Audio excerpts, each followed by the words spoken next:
എനിക്ക് ഫാത്തില്ലേ നാറിനോട് എനിക്കൊരു കാര്യം പറയാനുണ്ട്. ഓന് ഒരു ഡയലോഗ് അടിച്ചു, എന്തറിയോ?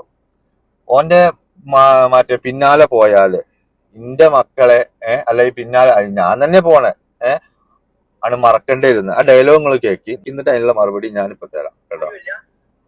പിന്നെ ഇതിന്റെ പുറകെ വരുന്ന ആൾക്കാരോട് പറയേണ്ടത് വെച്ച് കഴിഞ്ഞാല് കുട്ടികളും മക്കളൊക്കെ നാട്ടിലുണ്ട്, നിങ്ങൾക്ക് ഓക്കെ അസ്ഥിക്ക് കൊള്ളുമ്പോൾ തിരിച്ചതേ അസ്ഥിക്ക് ഞാൻ തരും.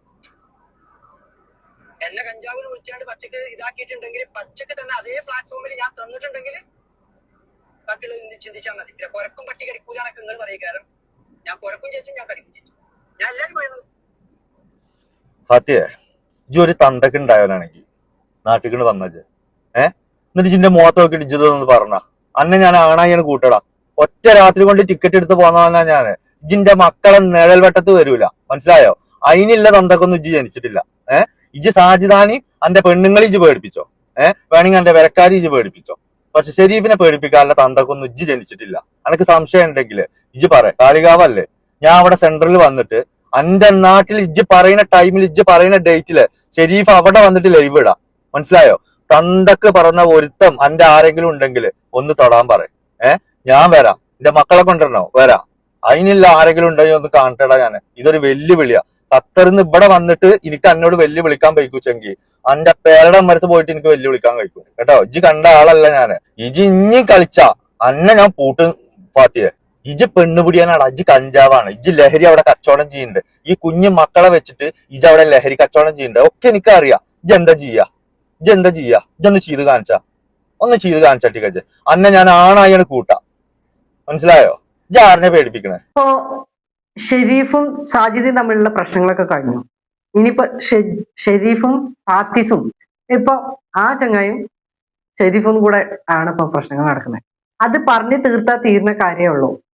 വെല്ലുവിളി എന്ന് പറയുമ്പോൾ ഷെരീഫ് വെല്ലുവിളിക്കും, ഫാത്തിസ് വെല്ലുവിളിക്കും. പക്ഷെ നിങ്ങൾ തമ്മിലുള്ള പ്രശ്നത്തില് ഫാമിലി, ഉമ്മ, വാപ്പ, ഭാര്യ, കുട്ടികള് ഇവരൊക്കെ ഉൾപ്പെടുത്തിയിട്ട് നിങ്ങൾ ഈ സംസാരിക്കുന്നത് അത് ആണത്തപരമായിട്ടുള്ള കാര്യമല്ല. അവന്റെ ഒരു വീഡിയോ ഞാൻ കണ്ടിരുന്നു. ഇനി അവന് എന്റെ പിന്നാലെ വരണ്ട. ഞാന് എന്റേതായിട്ടുള്ള അഭിപ്രായം എന്റെ ചാനലിലൂടെ ഞാൻ ആരാണെങ്കിലും എടുത്ത് പറയുന്ന രീതിയിൽ ഞാൻ പറയുന്നുള്ളൂ. അല്ലാതെ എന്റെ കുട്ടികളെ കൊല്ലാനോ എന്റെ പിന്നാലെ വരണ്ട കാര്യത്തിൽ. അപ്പൊ നമ്മളായിട്ട് നമ്മളോട് വർത്തമാനം പറയുന്നത് ആരാണ്, ആ വ്യക്തിനെ ഇട്ടിട്ട് മാത്രമേ നമുക്കും സംസാരിക്കാനുള്ളൂ. കാര്യങ്ങൾ അങ്ങോട്ടും ഇങ്ങോട്ടും പറയുമ്പോൾ ആ പ്രശ്നങ്ങൾ അവിടെ തീരും. പകരം ഒന്നും അറിയാത്ത പൈതമക്കള്, വീട്ടിലിരിക്കുന്ന പൈതമക്കളെ കൊല്ലുന്നു, കാറ് കയറ്റി കൊല്ലുന്നു, ഭാര്യ അങ്ങനെ ആക്കിക്കൊന്നു, ഇങ്ങനെ ആക്കിക്കൊന്നു, വൃത്തികെട്ട രീതിയിൽ സംസാരിക്കുമ്പോൾ എത്രമാത്രം ആ ആളെ കൾച്ചർ അത്ര താഴ്ന്നതാണ്. അങ്ങനത്തെ വ്യക്തി ഇങ്ങനെയാണ് പെൺകുട്ടികളെ നോക്കുന്നത് എനിക്കറിയാം. അവനവന്റെ മക്കളെ ഏത് കാഴ്ചപ്പാടിൽ കൂടെ കാണുന്നെന്നും എങ്ങനെ വളർത്തണമെന്നുള്ളത് ഏകദേശം നമുക്ക് ഈ വാക്കുകളിലൂടെ തന്നെ മനസ്സിലാക്കാൻ പറ്റും. ദേഷ്യം പിടിക്കുമ്പോൾ മനുഷ്യന് എന്തും വായക്കൂടെ പോകുന്നതല്ല ശരി. അതും സോഷ്യൽ മീഡിയയിൽ കൂടെ എത്രയോ ജനങ്ങൾ, ആയിരക്കണക്കിന് ജനങ്ങൾ കേൾക്കുന്ന കാണുന്ന ഒരു വലിയൊരു പ്ലാറ്റ്ഫോമിൽ കൂടെ നമ്മളെ മാതാപിതാക്കളും മറ്റുള്ളവരും നമ്മളെ കുടുംബങ്ങളും നമ്മളുടെ സുഹൃത്തുക്കളും നമ്മളെ പഠിപ്പിച്ച ഗുരുനാഥന്മാരും മറ്റുള്ളവരൊക്കെ നമ്മളുടെ ഈ വാക്കുകൾ, തെറിവാക്കുകൾ കേൾക്കുന്നു എന്നുള്ളതും കൂടെ നമുക്ക് ഒരിതാണ്. പ്രത്യേകിച്ച് ഈ ആ ചങ്ങായി സംസാരിക്കുമ്പോൾ ആ ആൾക്ക് വീഡിയോ പിടിച്ചു കൊടുക്കുന്നത് അതിന്റെ മക്കളാണ്. പിന്നെ വീഡിയോ ക്യാമറ പിടിച്ചു കൊടുക്കുന്നത്, ഫോൺ പിടിച്ചു കൊടുക്കുന്നത് മക്കളാണ്. ഈ മക്കള് കേൾക്കാണ് ഈ തെറിവാക്കുകളൊക്കെ. അപ്പൊ എത്രമാത്രം സംസ്കാരം, കൾച്ചറുള്ള ഒരു വ്യക്തിയാണ് ആ വ്യക്തി എന്ന് മനസ്സിലാക്കാൻ പറ്റും. അപ്പൊ ആ മക്കൾക്ക് എന്ത് സംസ്കാരമാണ് ചങ്ങായി കൊടുക്കണം എന്നുള്ളത് മനസ്സിലാക്കും. എന്തിനാണ് കുഞ്ഞു മക്കളേറ്റവും ഭാര്യമാരെ, വീട്ടിൽ കിടക്കുന്ന ഭാര്യമാരെയും പെറ്റ തള്ളനെയൊക്കെ എടുത്തിട്ട് നിങ്ങൾ ഇതിങ്ങനെ സംസാരിക്കേണ്ട ആവശ്യം? എന്തായാലും എവിടെയാണ്, എങ്ങനെയാണ് പ്രശ്നം, എവിടുന്ന് സ്റ്റാർട്ട് ചെയ്തെന്നുള്ളത് എനിക്കറിയില്ല. എങ്കിലും എവിടെ എന്തോ ആണെങ്കിൽ പോലും, വെല്ലുവിളി ആണെങ്കിൽ പോലും ഇങ്ങനെയൊക്കെയുള്ള ഒരു ഇത് സീരിയസ് ആയിട്ട് ആ മാറ്റർ കൊണ്ടുപോവാതിരിക്കുക. കഴിഞ്ഞത് എവിടെയെങ്കിലും വെച്ച് നിങ്ങൾ അവസാനിപ്പിക്കുക. ഇത് അവസാനമില്ലാത്ത രീതിയിലാണ്ട് പോകരുത്. ഇപ്പൊ ഞാന് ഷെരീഫിന്റെ വോയിസ് കുറെ ഞാൻ കേട്ടു, 2-3-4 വീഡിയോസ് ഞാൻ കണ്ടു.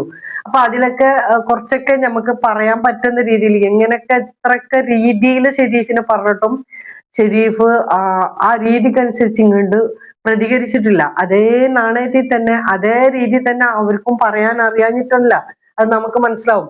കാരണം തെറി പറയുന്നത് എന്ന് പറഞ്ഞത് വലിയൊരു വിദ്യാഭ്യാസ യോഗ്യത ആണെന്ന് തോന്നുന്നില്ല, അല്ലെങ്കിൽ ആ വ്യക്തിന്റെ ഒരു യോഗ്യത ആണെന്നും തോന്നുന്നില്ല. അപ്പോ തെറി പറയാ ഏത് മണ്ടനും പറ്റും.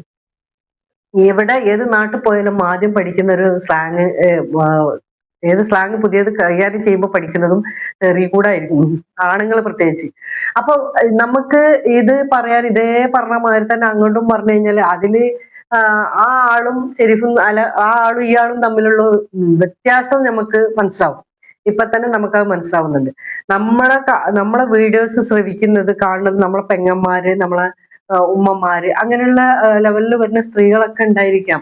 അപ്പൊ അവരൊക്കെ മുന്നിൽ നമുക്ക് പറയാൻ പറ്റുന്നതല്ലേ പറയാൻ പാടുള്ളൂ. അപ്പൊ ഇതൊക്കെ കേൾക്കുമ്പോ എന്താ നമുക്ക് തോന്നുന്നത്, അത് നോക്കാം. ഇനിയുണ്ട്. ഞാൻ ഖത്തറിൽ നിന്നിട്ട് അങ്ങനെ ആക്കുക ഇങ്ങനെ ആക്കുക എന്നല്ലേ പറഞ്ഞത്? എനിക്ക് പാസ്പോർട്ട് ഇല്ലേ? ഒരു ടിക്കറ്റ് എടുത്തിട്ട് നാട്ടിൽ വാ, എന്നിട്ട് ഒന്ന് കാണിച്ചാട്ടിക്ക എന്റെ ആണത്തം. എന്താ ഞാൻ നാട്ടിലാണ് നിൽക്കണ ഇപ്പോ.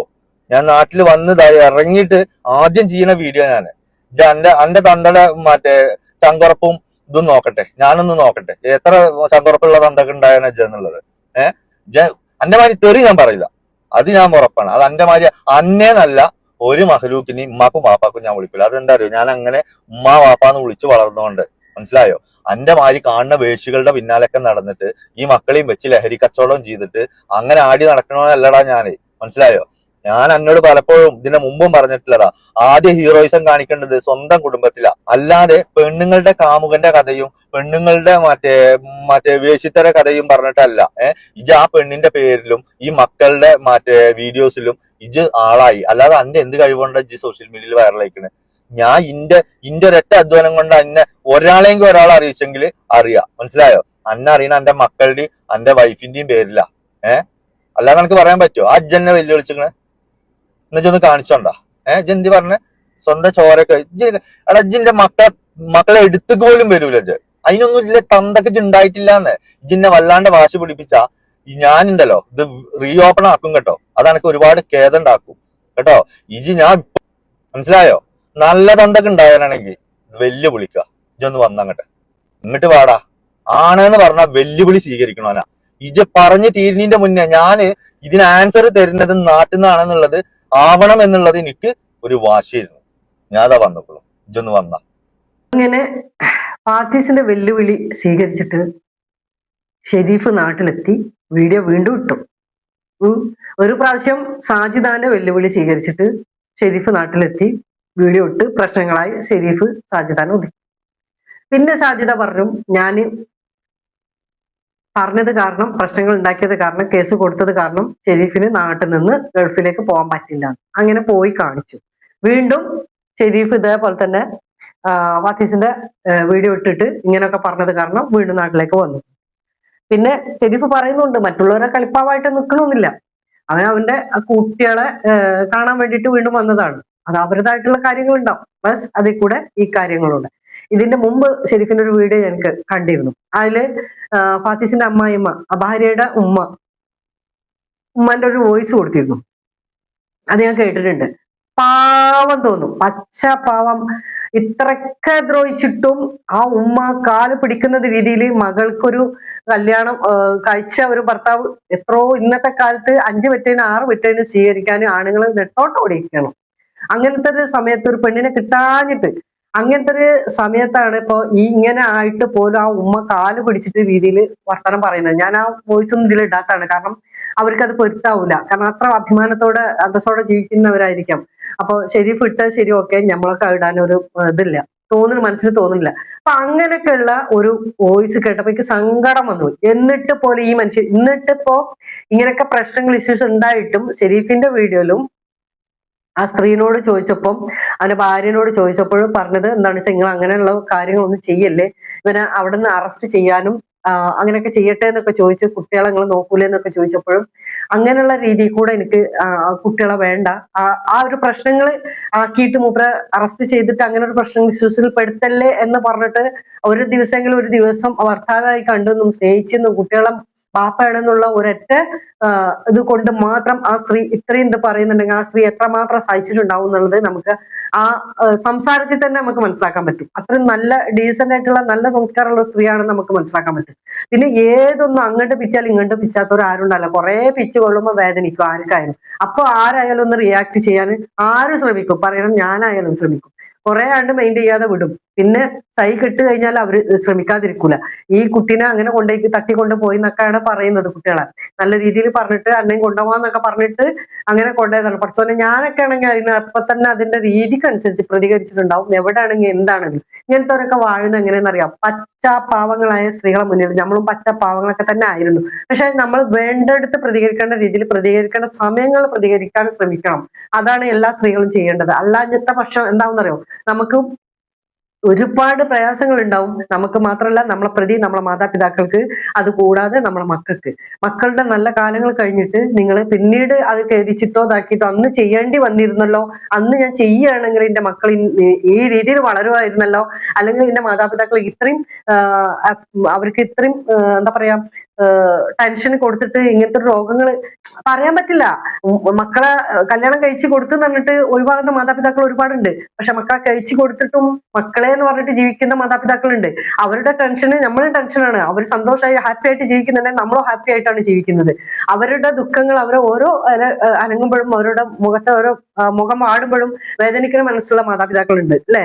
അപ്പൊ അങ്ങനെയുള്ള ഒരു സംഭവം വരുമ്പോ മക്കളെ കൂടുതൽ സ്നേഹിക്കുന്ന തള്ളാരുണ്ടാവുമ്പോ തന്താരുണ്ടാവുമ്പോഴും അവരുടെ ഹാപ്പിയാണ് അവർ ഇഷ്ടപ്പെടുന്നത്. അവർക്ക് വല്ല വേദനയും വരുമ്പോഴും അവർ വിഷമിക്കും. ആ വിഷമം അവരുടെ നാളെ ഭാവിയിൽ അവർക്കൊരു രോഗിയായി തീരാം മാനസികമായിട്ട്. എന്നാൽ നമുക്ക് ഇഷ്ടം ആ ഭർത്താവാണെന്ന് അവരെ കൂടെ ജീവിക്കണമെന്ന് നമുക്ക് ആഗ്രഹം ഉണ്ടാകുമ്പോൾ അവർക്ക് അത് എതിർത്ത് പറയാനും പറ്റില്ല. മോളെ അതിന് ഒഴിവാകുമെന്ന് പറയാനും പറ്റില്ല. എന്നാ പിന്നെ ഈ ആളാണെങ്കിൽ ഭാര്യയായിട്ട് കൊണ്ടുപോകുന്നില്ല, അംഗീകരിക്കുന്നില്ല. എന്നാ അവള് മക്കള് പിന്നെ കൺമുന്നിൽ തന്നെ ആണെങ്കിൽ പോലും എത്രയോ അകലെ കിടന്നിട്ട് മക്കള് വളരുന്നത് കാണുമ്പോൾ അവളുടെ വിഷമം അവളെ മാതാവും അറിയാണ്. അത് അതിൽ ഉൾപ്പെടുന്ന ആൾക്കാർക്ക് അതിന്റെ വേദന വിഷമം അറിയുള്ളൂ. അല്ലാത്തവനക്ക് എന്തറിയാനാണ്? അവരെ കുടുംബത്തില് നടക്കുന്ന കാര്യങ്ങൾ അവർക്ക് അതിന്റെ വേദന അറിയുള്ളൂ. കാരണം ആ സ്ത്രീ അനുഭവിക്കുന്ന, ആ സ്ത്രീയുടെ മാതാപിതാക്കൾ അനുഭവിക്കുന്നത് അവർക്ക് മാത്രമേ ഉള്ളൂ. വേറെ ആർക്കും അതറിയില്ല. അതൊരു വേദന, വല്ലാത്ത വേദന തന്നെയാണ്. കൺമുന്നില് നമ്മളെ മക്കള് മാതാവിന്റെ സ്നേഹത്തോടെ, മാതാവ് പഠിപ്പിക്കേണ്ട കാര്യങ്ങളും ചിട്ടകളും ഒക്കെ അവരുടെ സ്നേഹവും കിട്ടാതെ അപ്പുറം നിന്നിട്ട് എവിടക്കോ കിടന്നിട്ട് വളർന്ന്, എവിടക്കോ എന്ന് പറഞ്ഞാൽ വാപ്പാന്റെ അടുത്താണെന്ന് പറയുന്നുണ്ട്. വാപ്പാന്റെ അടുത്താണെങ്കിൽ ഇങ്ങനത്തെ കൾച്ചറുള്ള വാപ്പാന്റെ അടുത്ത് എങ്ങനെ ഏത് രീതിയിൽ ആ മക്കൾ വളരുന്നു എന്നുള്ളത് ഒന്ന് ഊഹിക്കാൻ പറ്റുന്ന കാര്യമുള്ളൂ. ഇനിയിപ്പോ അങ്ങനെ തന്നെ ആണെങ്കിൽ പോലും നല്ല രീതിയിൽ വിളിച്ചു കൊണ്ടുപോയിട്ട് ഇങ്ങനെ നിർത്തിയിട്ട് പിന്നെ സ്വന്തം ഭാര്യനെ തന്നെ ഈ രീതിയിലൊക്കെ പറഞ്ഞിട്ട് നടക്കുമ്പോൾ ആ ഭർത്താവിന്റെ കൾച്ചർ എങ്ങനെയാണെന്നുള്ളത് നമുക്ക് മനസ്സിലാക്കാൻ പറ്റുന്നതല്ലേ ഉള്ളൂ. അപ്പോ അവരടുത്ത് മക്കൾ എത്രമാത്രം സുരക്ഷിതാണെന്നും എത്രമാത്രം ആ മക്കൾക്ക് നീതി കിട്ടുന്നുണ്ടെന്നും നമുക്ക് മനസ്സിലാക്കാൻ പറ്റും, എങ്ങനെ വളർത്തണമെന്നും ഒക്കെ. അപ്പൊ അതിന്റെ ഒരു വേദന വല്ലാത്ത തന്നെയാണ്. ആ സ്ത്രീ അത് ആലോചിച്ചിട്ട് ഉരുകുന്നുണ്ടാവും. അത് കണ്ടിട്ട് അവരുടെ മാതാവും അതുപോലെ തന്നെ ആയിരിക്കും. ഇങ്ങനെയൊക്കെയുള്ള ഒരു ജീവിതത്തിൽ നിന്ന് നമുക്ക് തിരഞ്ഞെടുക്കാൻ പറ്റുന്ന എന്താണെന്ന് വെച്ചാൽ നമ്മൾ ബോൾഡായിട്ട് നിൽക്കുക. നമുക്ക് ശരിയെന്ന് തോന്നുന്നത് ശരിയാണെന്നുള്ള പാത കണ്ടുപിടിച്ച് നമ്മൾ തളർന്നു നിന്നിട്ടൊന്നും കാര്യമില്ല. നമ്മൾ ബോൾഡാണ്ടോടത്ത് ബോൾഡാവണം. തീരുമാനം എടുക്കേണ്ട തീരുമാനം എടുക്കണം. ചിലപ്പോ ഒരു വെട്ട് കണ്ടം രണ്ട് അങ്ങനെ ആയിപ്പോവും. പക്ഷെ അത് നല്ലതിനാവണം. അള്ളാഹിനെയും റസൂലിനെയും മുൻനിർത്തി അങ്ങോട്ട് നിൽക്കാന്നെ. അല്ലാതെ എന്താ ചെയ്യല്? അല്ലാതെ നമ്മള് പിന്നെ എന്താ പറയാ, അങ്ങോട്ടും അല്ല ഇങ്ങോട്ടും അല്ലാത്ത രീതിയിൽ നമ്മൾ ജീവിക്കണമുണ്ട് എന്നാ മരിക്കണവും ഇല്ല എന്ന് പറഞ്ഞ മാതിരി ജീവശവമായിട്ട് ജീവിച്ചിട്ട് എന്താ കാര്യം? ഒരു കാര്യമില്ല. എന്നാ മക്കൾക്ക് വേണ്ടിയിട്ട് പൊരുതണം. അല്ലാതെ മറ്റുള്ളവരും ഒപ്പം വന്നിട്ട് പറയുമ്പോൾ അത് വേണ്ട എന്ന് പറഞ്ഞിട്ട് നമ്മൾ മാറി നിൽക്കുമ്പോൾ നമ്മൾ അങ്ങോട്ടല്ല ഇങ്ങോട്ടും അല്ലാത്ത ഒരു ലെവലിലാണ് നമുക്ക് നിൽക്കുന്നത്. വെയിലത്തിട്ട ഉണങ്ങൂല്ല, തണലത്തിട്ട വാഴൂല്ല എന്ന് പറഞ്ഞിട്ട് അങ്ങനെ നിന്നുകൊണ്ടൊന്നും കാര്യമില്ല. അതിനൊക്കെ തീരുമാനം എടുക്കേണ്ട സമയം സാഹചര്യം നമ്മളെ മുന്നിൽ വരുമ്പോൾ നമ്മൾ ആലോചിക്കാൻ പിന്നില്ല. അതുവരെ ആലോചിച്ച് നിന്നതല്ലേ, പിന്നെന്താ ആലോചിക്കാനുള്ളതാണ്? ആണ്ട് നോക്കണം, നടപടി എടുക്കണം, തീരുമാനം എടുക്കണം. മക്കളെ നന്മക്ക് വേണ്ടിയിട്ടാണെങ്കിൽ ആ രീതിക്ക് അനുസരിച്ച് എന്തെങ്കിലും കുറെ അത് വീഡിയോസ് കണ്ടപ്പോ എനിക്ക് വല്ലാത്തൊരു ഇതൊക്കെ തോന്നി. അപ്പം അതുകൊണ്ടാണ് ഞാൻ 4 വാക്ക് പറഞ്ഞത്. അപ്പൊ നിങ്ങളുടെ അഭിപ്രായം എന്തായാലും അറിയിക്കുക. അപ്പോ ഇൻഷാ അല്ലാഹ് വേറൊരു വീഡിയോസുമായി വരാം. അതുവരേക്കും എല്ലാവർക്കും അസ്സലാമു അലൈക്കും.